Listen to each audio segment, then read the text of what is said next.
بسم الله الرحمن الرحيم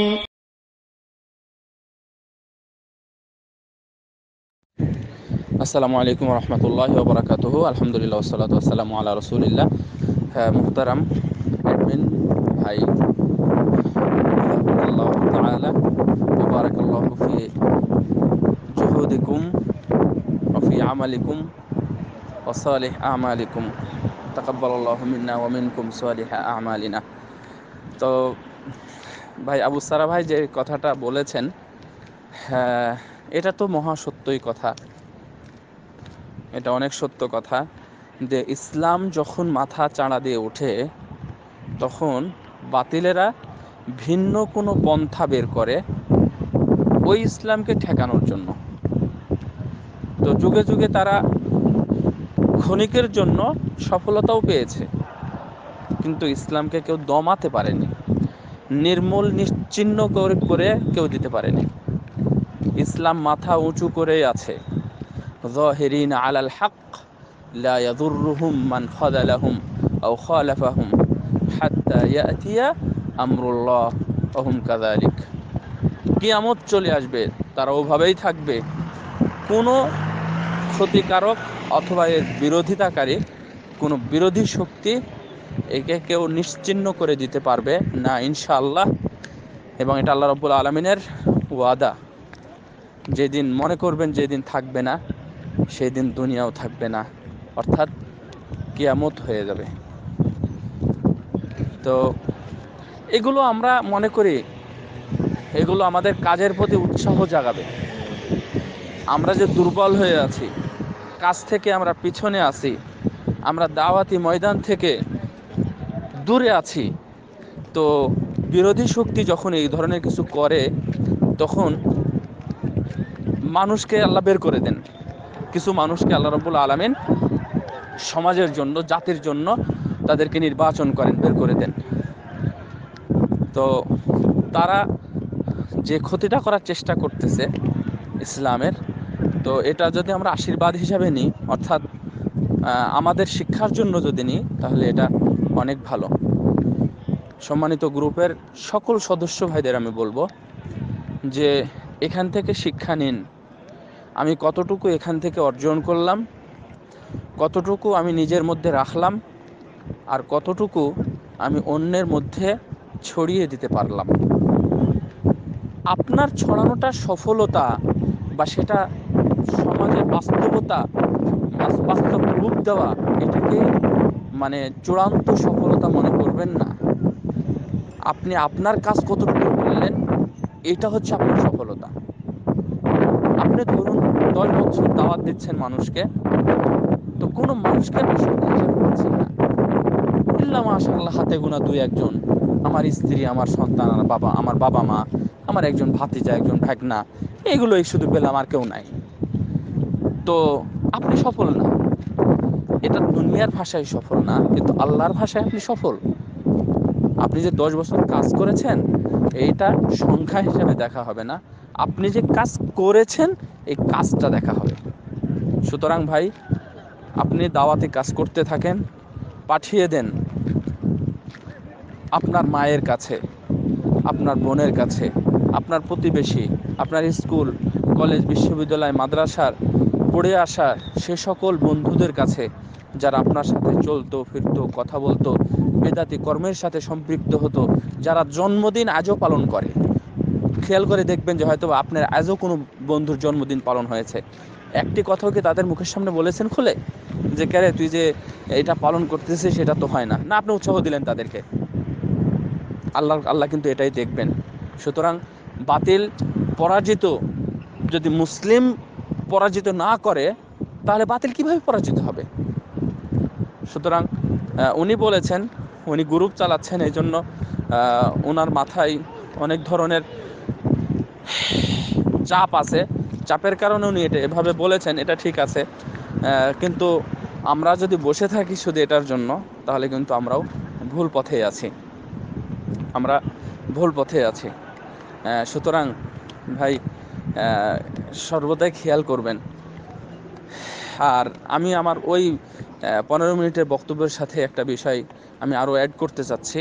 আসলে যাই হোক, এই আপনার অডিওটা আমি যখন শুনেছিলাম, মাফ করবেন আমাকে, তখন আমার খুব খারাপ লেগেছিল যে হাই রে, আমরা কাদের বিরুদ্ধে কথা বলি? হ্যাঁ, কাদের বিরুদ্ধে কথা বলি? তাহলে দুনিয়ার কোন আলেমকে আমরা আলেম বলবো? তাহলে আলেম কি দুনিয়া থেকে চলে যাবে? এগুলো আলেম না, তাহলে কাদেরকে আলেম বলবো আমরা? আপনি পাবেন মসজিদে নববী, মসজিদে হারামের ইমামদেরকে দোষারোপ করবে, এই করছে সেই করছে, তাদের এই ধরনের দোষ আছে, তারা কথা বলে না। তো আপনি বলেন, আমি তো অনেক কথা শোনালাম। মনে রাখবেন যে আমর ইবনে মাইমুন রাহিমাহুল্লাহ, বিখ্যাত তাবেঈ, উনি আব্দুল্লাহ ইবনে মাসউদের সাথে চলাফেরা করতেন। আব্দুল্লাহ ইবনে মাসউদের অন্যতম একজন শাগিরদ। তো উনি বলছেন যে তুমি একটা কথা সর্বদাই স্মরণ রাখবে, যদি কোনোদিন তোমাকে এসে কেউ সরকারের বিরুদ্ধে বলার জন্য বলে, সরকারের বিরুদ্ধে কাজ করার জন্য বলে, তাহলে প্রথম যে জিনিসটা তুমি ধরবে সেটা হলো এই লোকটা মানে সাহেবুল হাওয়া, মানে এটা হচ্ছে বাতিল লোক। আমি ওনার কথাটা উল্লেখ করছি শুধু। আর যদি এসে কেউ তোমাকে বলে যে চলো আমরা সরকারের ব্যাপারে কিছু করতে পারি কিনা, কোনো পরামর্শ তাদের কাছে পৌঁছাতে পারি কিনা, তাদের কাছে কোনো পয়গাম দিতে পারি কিনা, এভাবে যে বলবে, তার মধ্যে কোনো কিছু না দেখলেও, অর্থাৎ কোনো আলামত দেখতে পাচ্ছেন না, তারপরেও তুমি মনে করবে সাহেবুস সুন্নাহ, সে হলো সুন্নাতের হকদার এবং সুন্নাতের সাথী। সুতরাং ভাই, কে কি বলছে আর কে কি লিখছে, আপনি সেটা দিয়েই সৌদি আরবের আলেম অথবা দুনিয়াতে যারা আজকে হকপন্থী আলেম, যারা দুনিয়াতে হক প্রচার করতেছে, হকের যারা দায়ী, হকের যারা প্রহরী, আপনি তাদেরকে এভাবে দোষারোপ করতে পারেন না। আমি যে বইটার নাম বলেছিলাম আমার অডিওর মধ্যে, যে আত-তাহযীর মিন আত-তাসাররুই ফি আত-তাকফীর, তো ওই বইয়ের মধ্যে অনেকগুলো কথা আছে, অনেকগুলো কথা আছে। সুতরাং কোন আলেমদেরকে কাফের বলা, আলেমদেরকে হত্যার পর্যায়ে নিয়ে আসা, অথবা আলেমদের রক্তকে হালাল মনে করা, এটা ইসলাম থেকে নিয়ে এ পর্যন্ত যেটা প্রমাণিত হয়েছে, এবং এই বিষয়ে শেখুল ইসলাম ইবনে তাইমিয়া রাহিমাহুল্লাহ উনিও ওনার কথা লিখে গেছেন, এবং ফিতনাতুত তাকফির একটা বই আছে শেখ নাসিরুদ্দিন আলবানী রাহিমাহুল্লাহ, উনিও এই ধরনের কথাগুলো লিখে গেছেন। তো কেউ বলে যদি কেউ বলে তাদের হত্যার পর্যায়ে বা ইত্যাদি ইত্যাদি পর্যায়ে বলে, তাহলে মনে রেখো সে সেই যুগের যারা খাওয়ারিজ, যাদেরকে হাদিসে বলা হয়েছে কেলাবুন নার, জাহান্নামের কুত্তা। লা হাওলা ওয়ালা কুওয়াতা ইল্লা বিল্লাহ, ভাষাটা বলতে হলো রাসূল সাল্লাল্লাহু আলাইহি ওয়াসাল্লামের কথার অনুবাদ করার জন্য, এভাবে এসেছে হাদিসটা। তো সুতরাং তারা হচ্ছে তাদেরই অনুসারী। আর যাদের বিষয় বললেন, আমি অনেক কয়জনের জীবনী আমি দেখেছি মুহতারাম, খালেদ, রাশেদ, আপনি সুলেমান আল আলওয়ানি, তারপরে হচ্ছে ফাহাদ, তারপরে আলী, সরি, বেশ কয়েকজন আলেম, আপনি ওনাদের জীবনী একটু একটু করে দেখবেন। হ্যাঁ, যদি আরবি পারেন তাহলে আরবিতে দেখবেন, তাহলে এখানে বেশি স্পষ্ট আছে অন্য অন্য ভাষার চাইতে। তো ওনারা আসলেই সত্যিই দোষী। এদেশে এরকমভাবে জুলুম করা হয় না। আল্লাহু আলাম, জুলুম হতেই পারে যে কোনো মাধ্যমে, তবে এরা জুলুম করার চেষ্টা করে না, হকটা বের করে নিয়ে আসার চেষ্টা করে। কোনো সময় ভুল হতে পারে, যেটা বলছিলাম যে যদি ভুলের কারণে কাউকে কাফের ফতোয়া দেওয়া হয়, ভুলের কারণে যদি আমরা সরকারের আজ্ঞাবহ অথবা গোলাম হিসাবে কোনো মানুষকে ধরে থাকি, তাহলে সুন্দর কথাটা, এই কথাটা মনে রাখবেন, তাহলে রাসূল সাল্লাল্লাহু আলাইহি ওয়াসাল্লামের পরে তাহলে দুনিয়াতে আমি আর কাউকে আলেম বলবো না। আমার কথাটা বুঝেন, এটা হচ্ছে মানে এই যে আহলে সুন্নাহ ওয়াল জামাতের মানে যেটা বক্তব্য, যে আমরা ছোটোখাটো কোনো ভুলের কারণে কাউকে যদি তাকফির করি, কাউকে যদি কাফের বলি, কাউকে যদি মুশরিক বলে ফেলে দিই, কাউকে যদি আমরা আলমানি বলি বা ইত্যাদি বলি, তাহলে রাসূল সাল্লাল্লাহু আলাইহি ওয়াসাল্লামের পরে আমরা কোনো আলেমকে কোনোদিন আলেম বলতে পারবো না, কারণ রাসূল সাল্লাল্লাহু আলাইহি ওয়াসাল্লাম ছাড়া দুনিয়াতে যারা এসেছে তারাই ভুল করেছে। তো ছোটোখাটো ভুলের কারণে আমরা তাকে কাফের ফতোয়া দেব? হ্যাঁ, এটা কখনোই নয় ভাই। আমাদেরকে আরও পড়াশোনা করতে হবে, আরও ভালো আলেমদের বক্তব্য শুনতে হবে। বক্তব্য শুনলে ইনশাল্লাহ এই সমস্ত বিষয়গুলো পরিষ্কার হবে। বারাকাল্লাহু ফিকুম।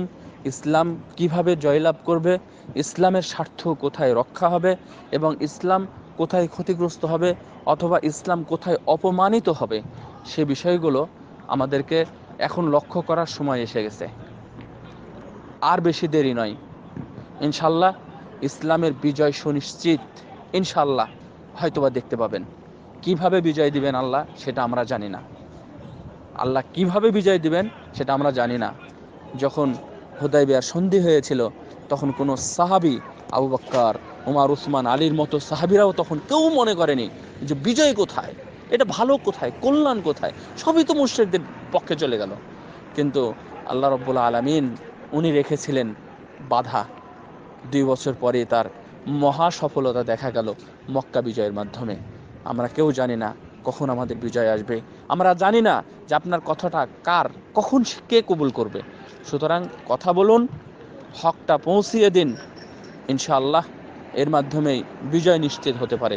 বারাকাল্লাহু ফিকুম ওয়া সাল্লাল্লাহু আলা নবিয়িনা মুহাম্মদ।